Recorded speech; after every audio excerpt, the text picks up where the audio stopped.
Welcome back to Turning Hard Times into Good Times. I'm your host, Jay Taylor, and I'm really glad to have with me once again Dr. Quinton Hennigh of Novo Resources. Welcome, Dr. Hennigh. Thanks for joining me again. Thank you, Jay. I'd like to start out by asking you a little bit about your Comet Well and Purdy's Reward discoveries, because that's where all of the action was in 2017 that drove your share price up to as high as around $8.50 in Canadian money. So perhaps we can start out there. I'd like to find out what you're doing there, what your exploration plans are there, since that's where all the excitement started out a couple of years ago. Certainly, Jay. As you see today, we issued a news release talking about our mineralization report. We have completed that. I had to pass it under, several people's nose to review over the past week or two. But it's finalized now, and it most importantly explains where we can take some large-scale bulk samples and kind of the next steps forward. So I would advise people to read the news release. But in short, here's what we're looking at. The project at Comet Well and Purdy's Reward, very nuggety gold, as everyone knows. But we've tackled this before. At Beaton's Creek, about 300 kilometers east of Karratha, we tackled a similar project. Not quite as nuggety, but, it was nuggety. It was a challenge for us initially, but we overcame it, and we recently announced a significant resource upgrade, as well as achieving, application for mining at Beaton's Creek. It's been approved. It's actually ready for mining.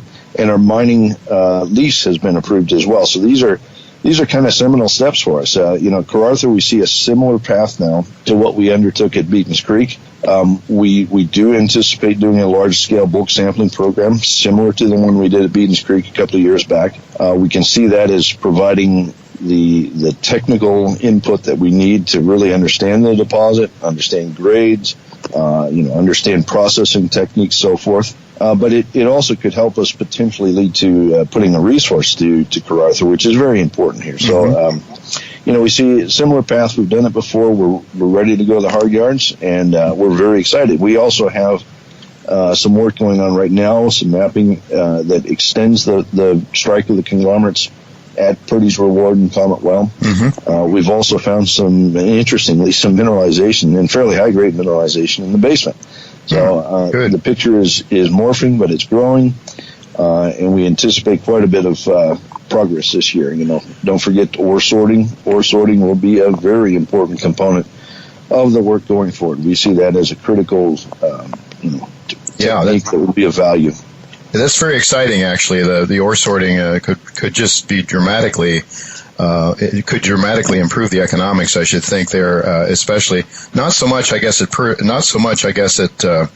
Beaton's Creek. It's more to do with the larger nuggeting effect up at Comet Well and Purdy's Reward, right?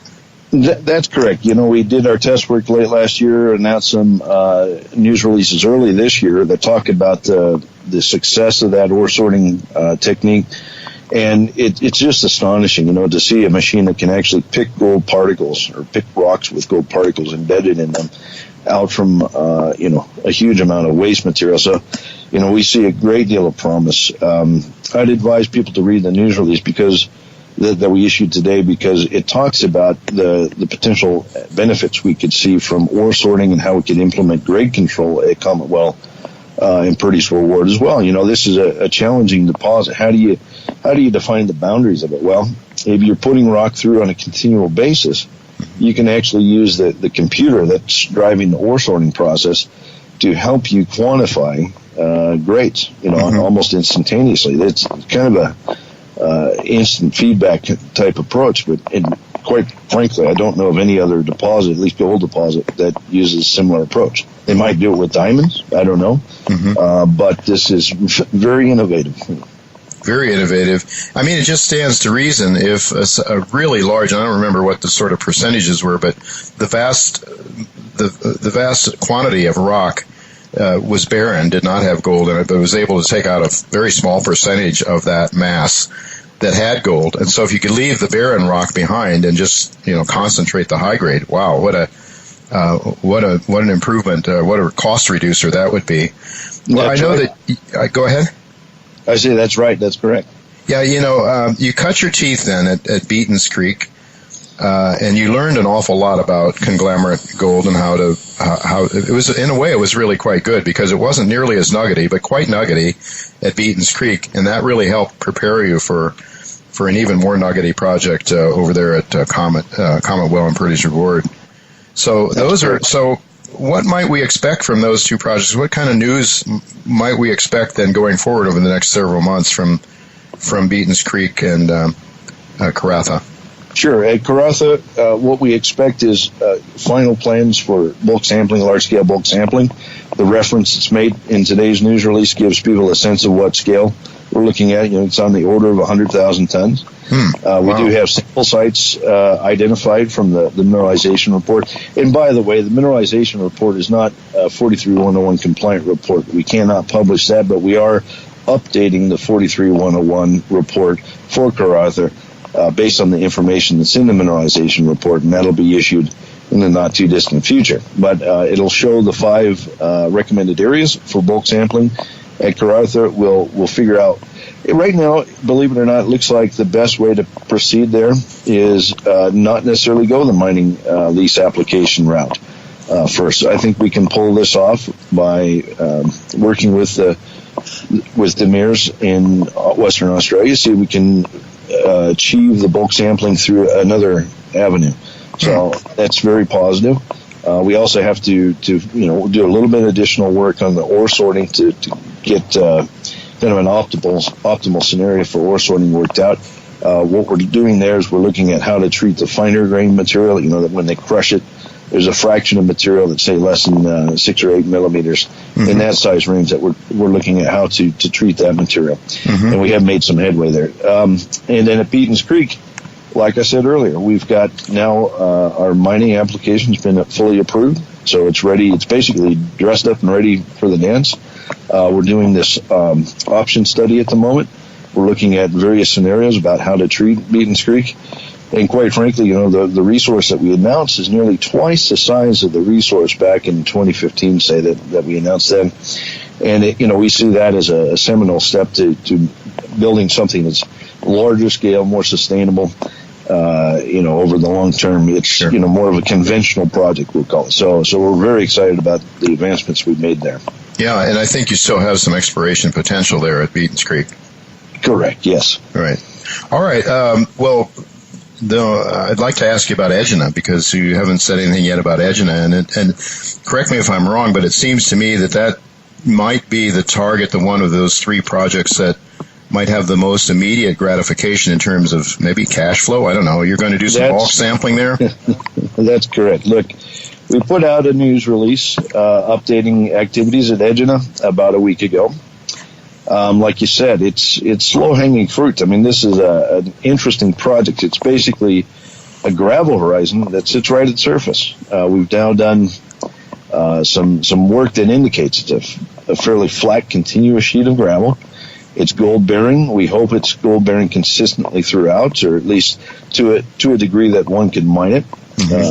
All right, so we're doing that work this year. We're preparing. We're doing ground-penetrating radar. We're doing some mapping. We're doing some other, like auger drilling and things like this, to really get to the nitty-gritty about the thickness of the horizon, and then we'll do the bulk sampling in a few weeks and process those samples on a routine basis. And this is free dig material.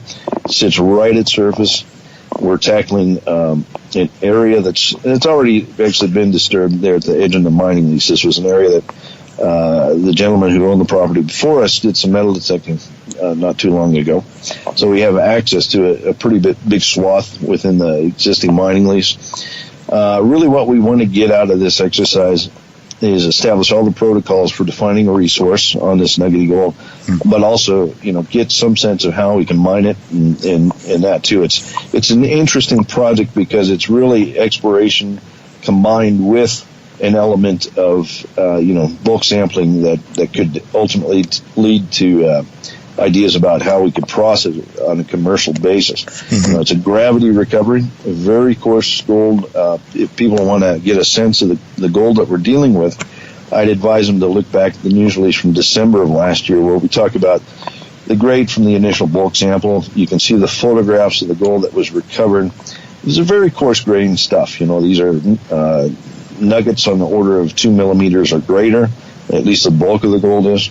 It's very easy to recover. Okay, so it's just got everything working for it in terms of geology. Now, we are on the Aboriginal Reserve in that area.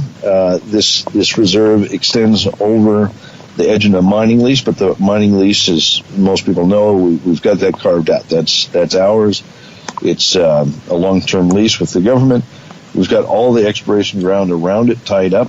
But we are working with the Aboriginals on how to advance the bigger picture. Okay, this is really critical because this target isn't just one little corner. It's not just a postage stamp. This thing covers literally, potentially hundreds of square kilometers. All right, so we're actively engaged with the Aboriginal Corporation in that area, and there's been some movement on that front, which is very interesting. We've got a sense of where they're at. We've gotten to know them fairly well, what needs they have. We also, they changed a law firm recently, which the law firm that they've engaged with is one that we've had some dealings with in the past, so we see that as a positive sign.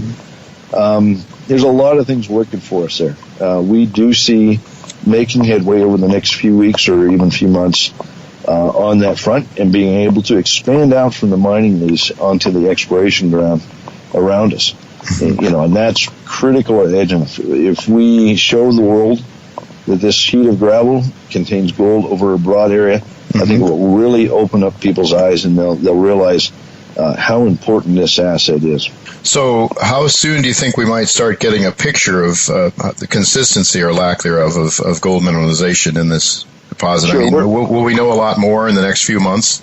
Yeah, absolutely. So this is, fortunately, this is a relatively easy deposit to work with, free dig. So we're going to start digging samples on the order of 100 tons each. These are bulk samples. We'll do it on a gridded basis. In other words, we'll have a kind of a systematic approach, and we can process those samples. Most importantly, we can process them through our little IGR 3000 plant that's at Station Peak. So we'll be trucking the samples back there. We'll start feeding them through in a staged approach. They're upgrading the plant right now. They're nearly done with those upgrades. I'd say we'll start digging samples here in a few weeks, maybe a couple weeks, and then start processing them towards the end of June or early July. And that'll give us a good indication, like we should be able to tell the market, yep, there's gold in these samples, on a routine basis. And, just the initial area that we're targeting, I would say, 2 or 3 months, we should have most of the samples processed through there. And then, if we get access to the ground around it, we can expand the exploration significantly. Touch wood, if we find there is a degree of consistency, then we can probably expand our spacing on samples and start to be more aggressive with this thing. What I would like by the end of this year is to have not only a picture of how we define a resource on these gravels at Egina mining lease itself, but I want to show the world that the deposit, like I said earlier, continues out onto the greater terrace, and that there's potential for something much, much more vast here. Well, as I understand it, Quinton, Egina is really a weathered portion of the conglomerate to the west. It extends over to Comet Well and Purdy's Reward. Do I have that right? That's absolutely correct. We actually find pieces of weathered conglomerate in the trenches, in this gravel material. In fact, we found nuggets inside some of those chunks of conglomerate. So we know a lot of the gold is coming from the conglomerate itself. As it weathered away, the gold was liberated and mixed into these gravels. But interestingly, we've been doing a lot of metal detecting in preparation for our upcoming work, and we've found quite a few, not dominantly, but a significant number of what we call Hackley or angular gold nuggets that are derived from veins in the basement. So we actually see the basement is also kicking off or producing some level of coarse gold. These would be veins that are hosted immediately in the footwall of the gravel horizon. So it would have been a different origin than the precipitation event that you've been talking about in the conglomerates? Yes or no. The formation that hosts those veins is called a Malina group, and it was actually deposited at 2.9 billion years. Interestingly, there are conglomerates in the Malina group. Now, we don't have enough information. I can talk too broadly about it, but we do think there is some interesting potential in that formation. So hold tight on that. I think, personally, my gut says a lot of the gold that we see in those little veins, or that's coming out of the veins, was actually initially a precipitation event, because it fits right in the right time horizon, but it was remobilized into the veins, and now what we're seeing is a product, derived from that. But we have some, we'll call it, quasi-academic work that we're doing right now that should give us some answers by the end of this year. All right. Well, just we're really running out of time here, so I have to ask you, with 3 projects going on, you've got to be burning through quite a bit of cash, Quinton, and I know that you just recently announced some $20 million or so that you pulled in from warrants being exercised. But how is your treasury right now, given all of this activity? It's speeding up a lot in the cooler months of Australia. Yeah, this is the busy season right now. So the $20 million actually came in over the past couple of years. Okay, a lot of those warrants were exercised, back in even late 2017. Okay. So we have about 51 million or thereabouts right now. We will be spending on the order of $1.5 million to $2 million a month for the next 6 or 7 months, basically till the end of the year. We're in a good position, but we do recognize we want to get to the finish line. So, this is a concern we have, that we want to make sure we use our money prudently. I'd also advise people to remember we have an MOU with Sumitomo Corporation to look at various ways of financing things. Now, Beaton's Creek is, like I said, ready for the dance. Edgerton could be advanced in theory very quickly if things work out right. Comet Well and Purdy's Reward might take a bit of time, like we did at Beaton's Creek, but they also will come to fruition. It's basically all the horses are on the track. It's a matter of seeing which one hits the finish line first and starts generating cash flow for us. All right. Well, your share price is around $2 Canadian right now. It's down like most of them are. Most of the gold shares that I'm following are down right now. Nobody seems to be terribly interested in gold shares. With all this activity going on, it seems like investors are going to have a lot to look forward to this over the next several months, and a lot of drivers here, Quinton. There are, and we're very excited. I'm heading down again. Just got back from Australia a few days ago. I'm heading straight back down in a couple of days. So we're excited. We're doing lots of work. Thank you very much, Quinton, for being with us again. It's really an exciting story. I'm really, really pleased that you spent your time with us to help our listeners understand what's going on down there. Certainly, Jay. Anytime.